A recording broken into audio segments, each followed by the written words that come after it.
Okay, man. I had to pull him on the show. It's been a little technically getting him here, but we got it together and we was gonna work it out, man. So Carmelo, man, thanks for coming on the show, man. I appreciate you. I like I said, for the last few months I've been following your baby girl, Liz Lee, which is probably one of the hottest prospects this summer, man. So thanks for coming on the show, man. Where you at now? Give me a city. I always ask everybody because I'm all over the country. What city you in? We're in Austin, Texas. Oh, you down in Outskirts, Austin? Okay, yeah, Leander, Texas. Leander, Texas, man. I'm up here in Allen, Texas, right now, but typically I'm in Dallas or either McKinney, man. So let's get into it, man. How has it been going, man? Let's these last month? What 10 games, 11 games in 12 days or something, man? How's that going? It went pretty well. I mean, everything's going about good for her. I mean, she had a good season. The last few games, like I knew what it was. I think her body just started getting tired, and Yeah, we got the outcome of what it was. Like she was really playing every second of the game, and that's what I wanted. I wanted her to learn how to play through that tiredness in order to end games when she's playing with other players and everything. yeah. Well, it's tough, man. Especially young players got to understand that hydration, to hydrate, recovery, rest, and a lot of players had injuries. They were tired, but it's a lot of games to play on a young lady's body, and she would, like you say, she playing the whole game, and she's giving it to you, the effort at every possession. So I watched, and I brought some of my clients over to watch her.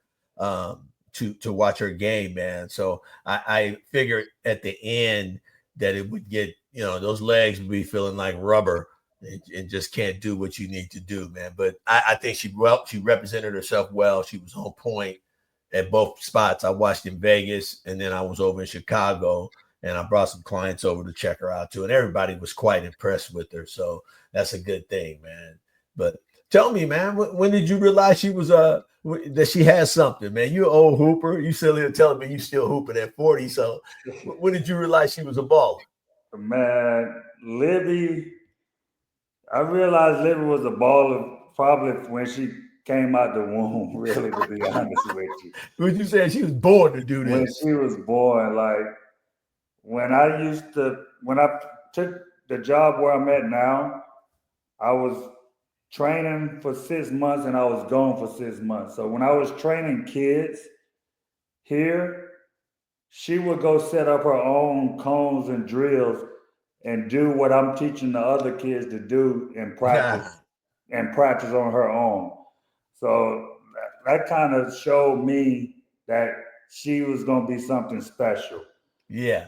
Yes. And when she was like 4 years old, she was dribbling two basketballs. I was like, girl, I can't even really do that. I'm like, you doing this at this age? So I Yeah. knew she was gonna be something special when she was doing things like that when I Yeah, was I was watching her wondering. grow. I watched her go behind, pop that move, go between the legs, pull it back, get to the rack. Uh, I was saying, man, dad is Carmelo. You must have like mimicked Carmelo Anthony's game in her, because I'm like, man, she got the sauce, I was quite impressed. Actually, I saw in College Station. Was that College Station? I saw her. Yeah, yeah. I was College Station, right? And then I Uh-huh. saw her in Vegas, and then I saw her in Chicago. So I got I know and I have an eye for this stuff. And she's definitely a baller, man. So, well, tell me this, man. During this whole process, is it over? Now, this is your second daughter, right? Or son played? Somebody else played, right? We have an older daughter that played. She's 27. She graduated from George Washington. And Libby have his twin brother. Okay, I And then remember you they telling me have. that. She also have a baby sister that played up under her this year as well. Okay. So, I mean, like Libby, it's not overwhelming what's coming towards her Mm-hmm. because I prepared them to accept the challenge and look for what was going to benefit you out of the deal in the long run. Make I make sure they're going to be ready, Right. not allowing other people to get them ready or counting on other players to get them where they have to get. I'm counting on them to do what they have to do. Got you. Well, I know she was on another club earlier, and I thought you were going to end up with that team, Lex team, and with the situation over there. Last year, she was over there, man. So give us a little insight on why you pulled her from there, and which we talked about it off camera, but I thought it was a really strategic and a big time move. Yeah, I mean, the thing with Team Let's, we was going to go back with Joy on the Under Armour circuit, but Houston Hoops had came with me on my boys' side because I run a program here in Leander. Yeah. And so the thing was like the boys was going to be Houston Hoops and the girls going to be Team Let's. And then probably like 2 or 3 months later, Reese came to me and said, like, we're going to do EYCF for girls on the Nike circuit. Would you want to bring your girls over as well? And it took a moment, but for me to move from Team Let's. But my thing is, I'm not the boss of making those decisions. Yeah. But at the same time, since the boys was up on the Houston Hoops, it's my way of me to bring the girls so we can be up under one umbrella, which what I really wanted because I wanted Libby beside me this year, just because like last year when she was playing Team Let's and they was in the championship game, she played with some great players on that team. But I think as a coach point of view, Yeah. I think she could have did some things to help them win that championship last year. But she was deferring to other girls because she felt like that's what other people wanted her to do. And my mentality was, I don't want you to defer. There's nothing wrong with giving the right people the ball, but at the same time, if things not clicking, not going right, you got to be ready to take that shot and get to the basket or get those buckets, and then we go back to them and see what's going on. Yeah. We talked about that and off the camera when we was talking and talked about what you have to install being a girl dad myself and talking about what you put inside her to allow her to have that mentality. Sometimes other coaches don't allow that. And by you doing that, and I was telling you that you gotta let her be her and be able to take that big shot and not be worried about that big shot and put in that work.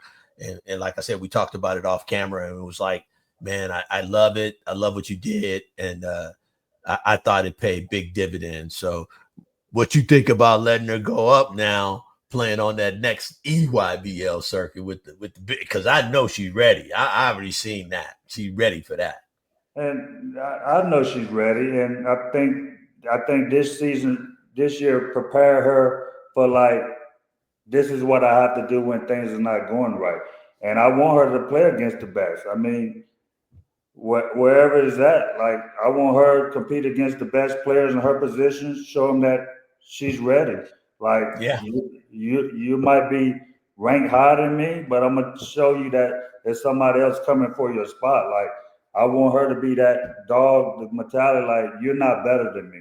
There's Right. not too many 5'10" point guards you see, 5'11" point guards that you see can handle the ball and keep the composure like she does.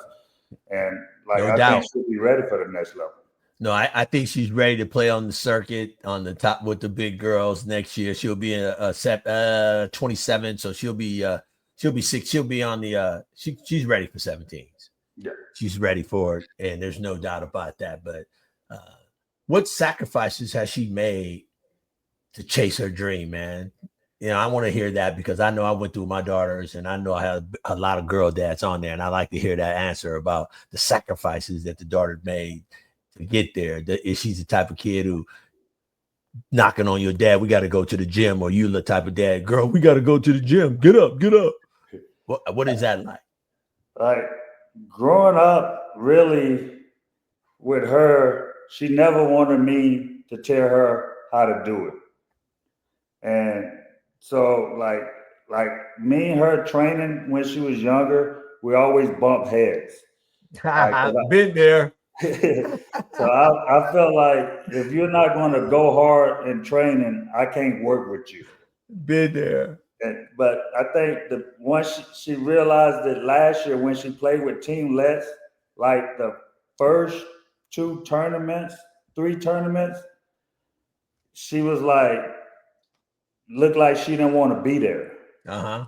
So I was like, so I was watching as a dad point of view. I'm like, if you don't want to be here, like you're wasting my time coming up here when I can be back focused on what I have to do for the job and everything. She's like, no, I want to play with these girls. So I watched that tournament, but the third day on that Sunday, I'm watching her play, and I'm like, it's not that she don't want to be here. She's not strong as these girls are because she was a freshman, and these girls were juniors about to be seniors, getting ready to go to college.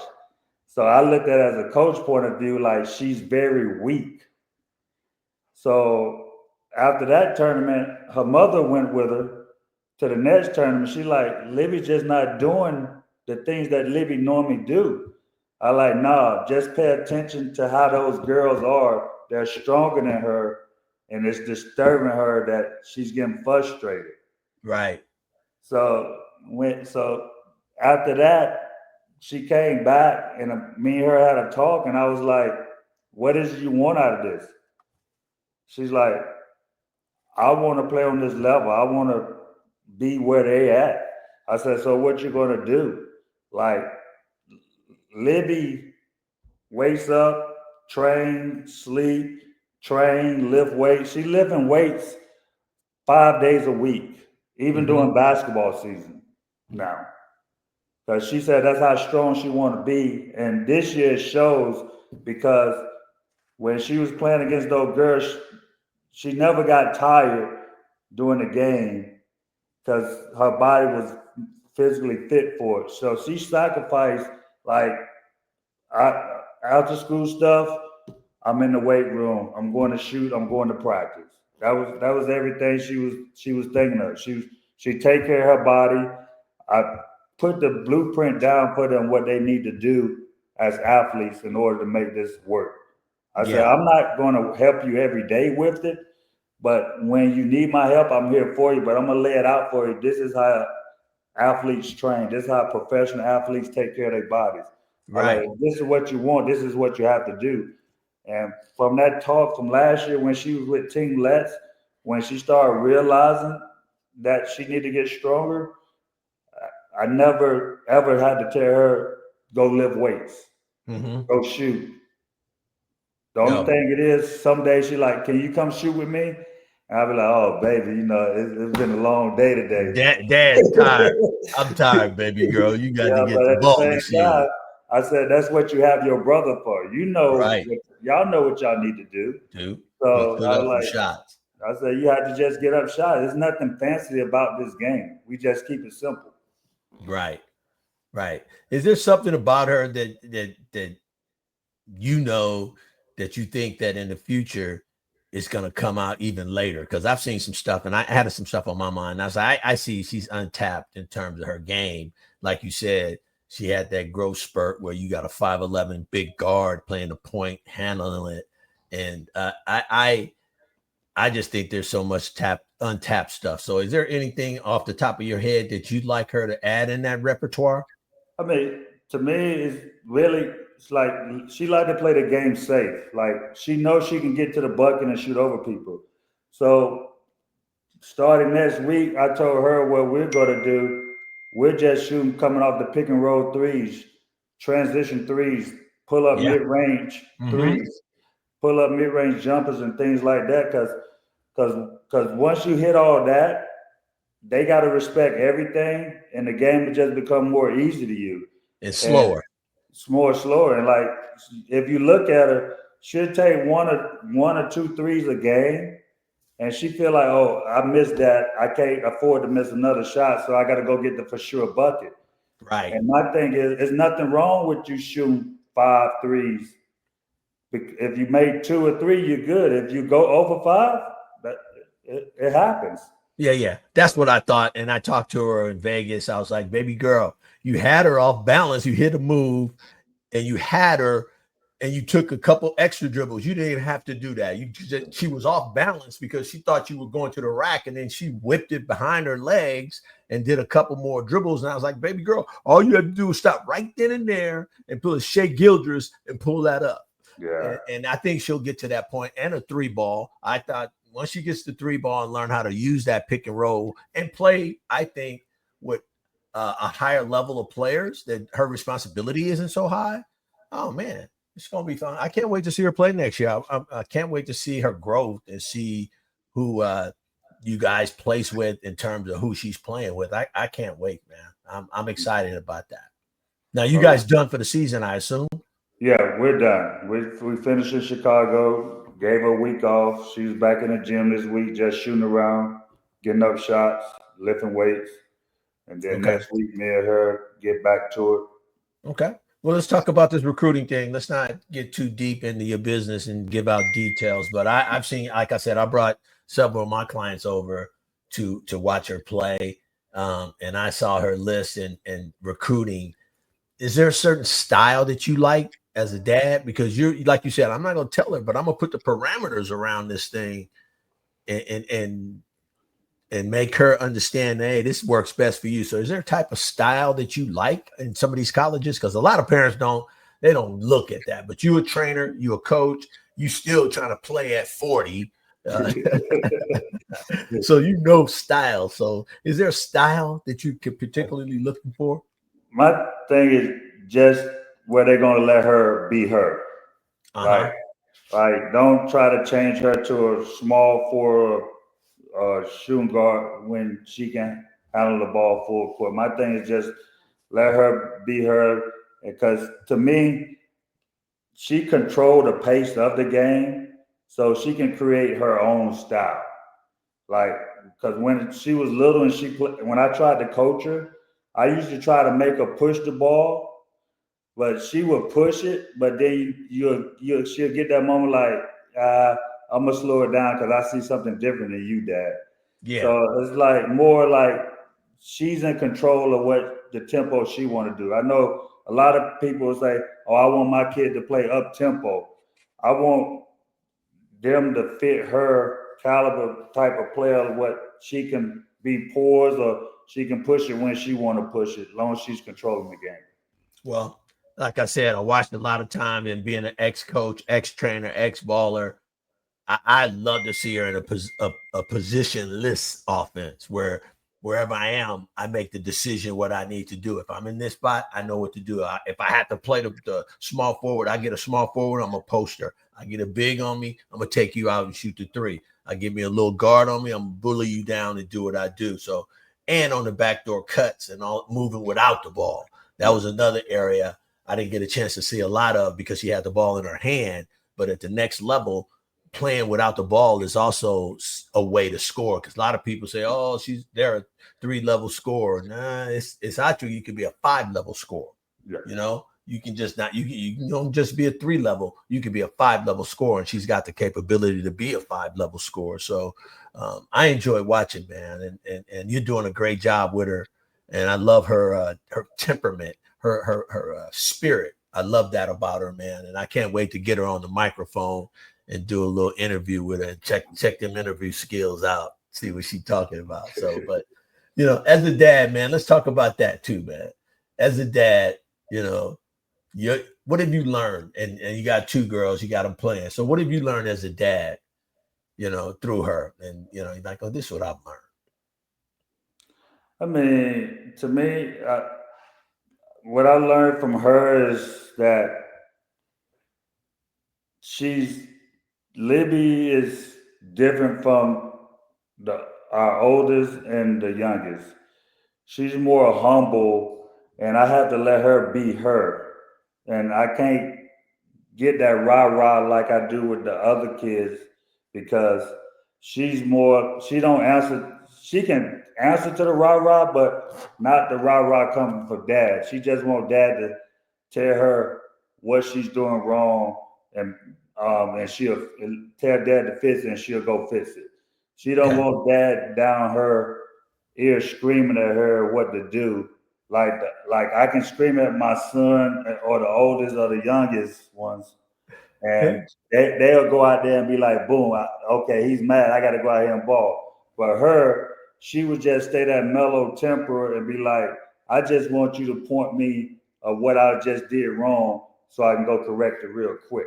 Right. You know, the boys, man, we got to get on them boys. Girls, we got to take that. We got to figure that out. I learned that the hard way work coaching my daughter all those years, that you can't talk to young ladies as you do to the guys. You can't go off like that. They don't respond that way. Yeah. So, man, well, you know, we'll talk hoop all night, man.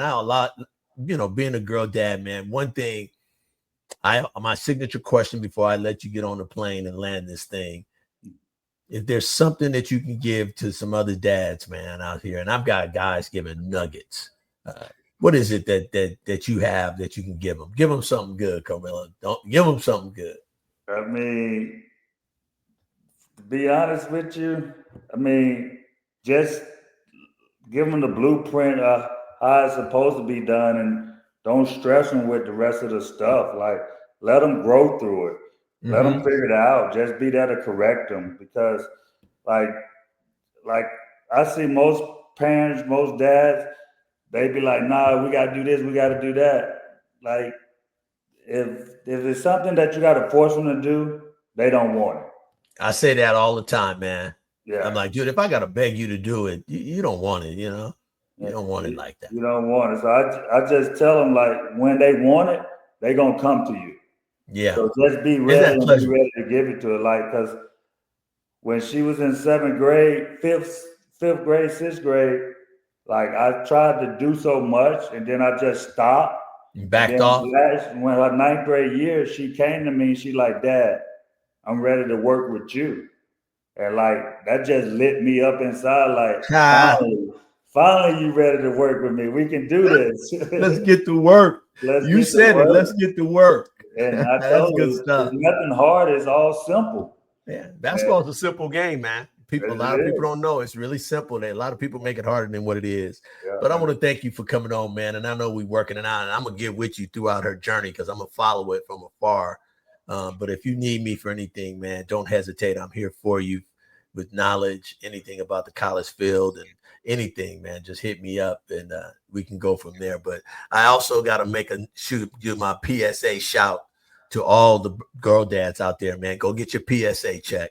With the prostate cancer is real. Don't be afraid to talk to somebody about it, and go to your urologist or your doctor and get your PSA checked. I just got mine checked a little higher than what I like, so I'm definitely promoting that. So make sure you guys get your PSA checked and see where we're at, so we can be here for our daughters.